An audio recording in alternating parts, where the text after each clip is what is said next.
সম্মানিত সভাপতি, নারায়ণগঞ্জ জেলা মহানগরের আহ্বায়ক আমাদের রানা, উপস্থিত আছেন বাংলাদেশ জাতীয়তাবাদী স্বেচ্ছাসেবক দল কেন্দ্রীয় সংসদের সাধারণ সম্পাদক। আমরা আজকে স্বেচ্ছাসেবক দল করতে গিয়ে একটি সুন্দর দিক নির্দেশনামূলক সংগঠনকে সুশৃঙ্খলভাবে চালানোর জন্য এবং গতিশীল করার জন্য যা নির্দেশনা আমরা সুশৃঙ্খলভাবে পাই এবং করার চেষ্টা করি। আজকের সভার প্রধান অতিথি জাতীয়তাবাদী ছাত্র দলের কেন্দ্রীয় কমিটির সাবেক সফল সভাপতি, জাতীয়তাবাদী স্বেচ্ছাসেবক দলের বিপ্লবী সাধারণ সম্পাদক রাজীব আহসান।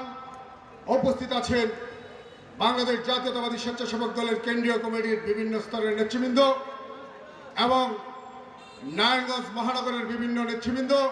আমার সামনে বিভিন্ন থানা থেকে আগত সংগ্রামী নেতৃবৃন্দ গ্রহণ করুন আমার ব্যক্তিগত পক্ষ থেকে বাংলাদেশ জাতীয়তাবাদী স্বেচ্ছাসেবক দল কেন্দ্রীয় কমিটির পক্ষ থেকে সংগ্রামী শুভেচ্ছা অভিনন্দন। বক্তৃতার শুরুতেই আমি স্মরণ করতে চাই শ্রদ্ধাভরে মহান স্বাধীনতার ঘোষক শহীদ রাষ্ট্রপতি জিয়াউর রহমানকে স্মরণ করতে চাই।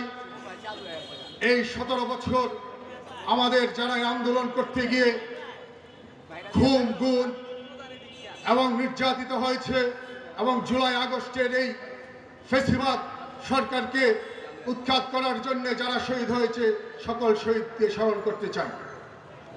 সাথী বন্ধুরা, আমরা আসছি একটি কর্মী সভা করতে। এর আগে আমি যেহেতু নারায়ণগঞ্জ টিমের দায়িত্বে, আমার সঙ্গে আমরা টিম অনেকবার নারায়ণগঞ্জে এসেছি, আন্দোলন সংগ্রাম করতে এসেছি, বক্তৃতা করতে এসেছি, প্রোগ্রাম করতে এসেছি, বিক্ষোভ মিছিল করতে এসেছি, লিফলেট বিলি করতে এসেছি। আমরা আসার মধ্যে অনেক বাধা বিপত্তি আমরা পেয়েছি এবং আমরা যখন আসি, আমরা যখন বক্তৃতা করি এবং বক্তৃতা করে যাই, আমরা অনেক সময় শুনতে পেতাম, আমাদেরকে বলা হতো নারায়ণগঞ্জের অবস্থা কিন্তু খুব খারাপ, আপনারা যে নারায়ণগঞ্জ আসেন সেই প্রোগ্রাম করতে আপনাদেরও তো সমস্যা হতে পারে।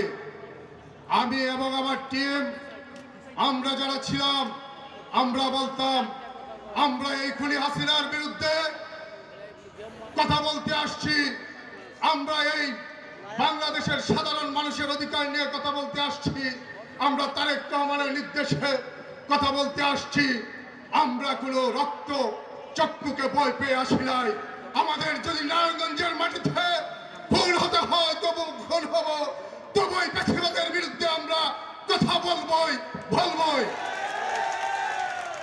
সংগ্রামী বন্ধুরা, আজকে আমরা এসেছি, আমার সঙ্গী ফয়সাল বলেছিল আমরা যখন এই নির্বাচনের পরে আমাদের নেতৃবৃন্দকে, কারাবরণ নেতৃবৃন্দকে যখন আমরা সংবর্ধনা দিতে এসেছিলাম, আমরা ফুলের তোড়া দিয়ে বরণ করতে এসেছিলাম, তখন আমার সঙ্গী ফয়সাল বলেছিল এই প্রোগ্রামে যে 1 বছরের মধ্যেই এই খুনি হাসিনা বিদায় নেবে, আপনাদের সঙ্গে বিজয়ের পরে বিজয়ভাবে দেখা হবে। 1 বছর যায়নি, আমাদের সেই ফয়সালের কথা 2 মাস পরেই এই হাসিনা বিদায় নিয়েছে। আর সেই দিনটি ছিল জুনের 5 তারিখ। আর একদম ঘড়ির কাঁটার মতো আগস্টের 5 তারিখ, 2টি মাস। এই মাসের মধ্যে এই খুনি এই বাংলাদেশ থেকে বিতাড়িত হয়েছে। সাথী বন্ধুরা, আমরা সেই দিন বলেছিলাম এই বেনজির, এই হারুন, এরা বাংলাদেশ থেকে পালাচ্ছে, 1-2 মাসের মধ্যে হাসিনা পালিয়েছে। সাথী বন্ধুরা, এই হাসিনা বাংলাদেশে আর আসতে পারবে না। যদি আমরা সুন্দরভাবে আমাদেরকে গুছিয়ে চলি, সেটা আমি আপনাদেরকে 3টি প্রশ্ন করব, আপনারা আমাকে উত্তর দিবেন। আমরা কি সুন্দরভাবে সুশৃঙ্খলভাবে রাজনীতি করতে চাই?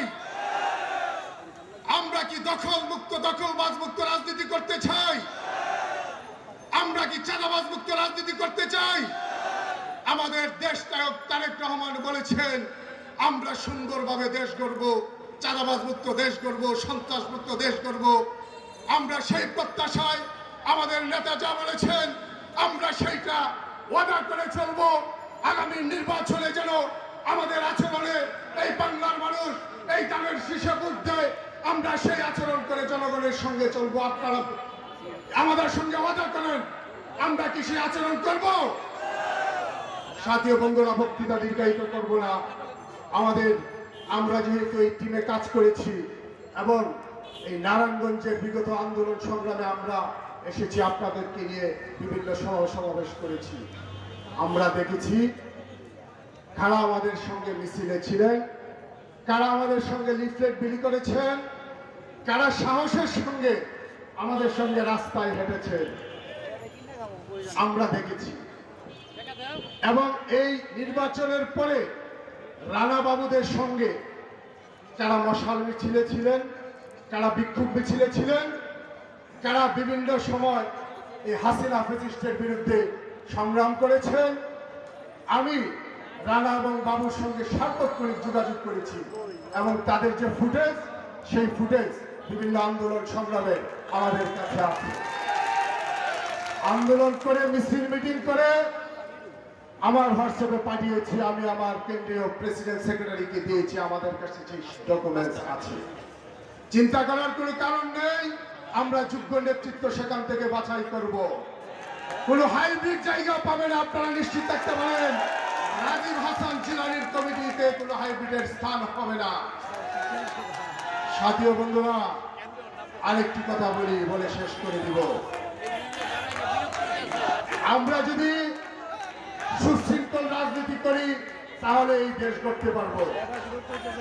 আপনাদের এই নারায়ণগঞ্জের এক চাপাবাজ ছিল না? আমার দেখা এই বাংলাদেশের না, এই বিশ্বের বড় চাপাবাজ একটা আছে, শামীম ওসমান। চিনেন না আপনারা? ক্ষমতায় আসলে শালার চাপাবাজির কারণে মানুষ জায়গা পাইত না। এত চাপাবাজ আমি এই দুনিয়াতে দেখি নাই। ক্ষমতাটা যাবে ভাব বুঝলে ওই সারা দেশ থেকেই পালিয়ে যায়। সুতরাং আমাদের দেশ থেকে পালাতে হবে না। আমরা খালেদা জিয়ার সৈনিক, আমরা শহীদ জিয়ার সৈনিক, আমরা তারেক রহমানের সৈনিক। আমরা এই দেশেই থাকবো এবং এই নির্বাচনের মাধ্যমে জনগণের প্রত্যক্ষ ভোটে আমরা এই ক্ষমতা আসবো। সবাইকে আমার সংগ্রামী সালাম জানিয়ে আমার বক্তৃতা এখানেই শেষ করছি। বাংলাদেশ জাতীয়তাবাদী স্বেচ্ছাসেবক দল জিন্দাবাদ। শহীদ রাষ্ট্রপতি জিয়াউর রহমান অমর হোক। বেগম খালেদা জিয়ার সুস্থতা কামনা করি এবং আগামী রাষ্ট্রনায়ক তারেক রহমান জিন্দাবাদ জিন্দাবাদ। সকলকে ধন্যবাদ। আসসালামু আলাইকুম।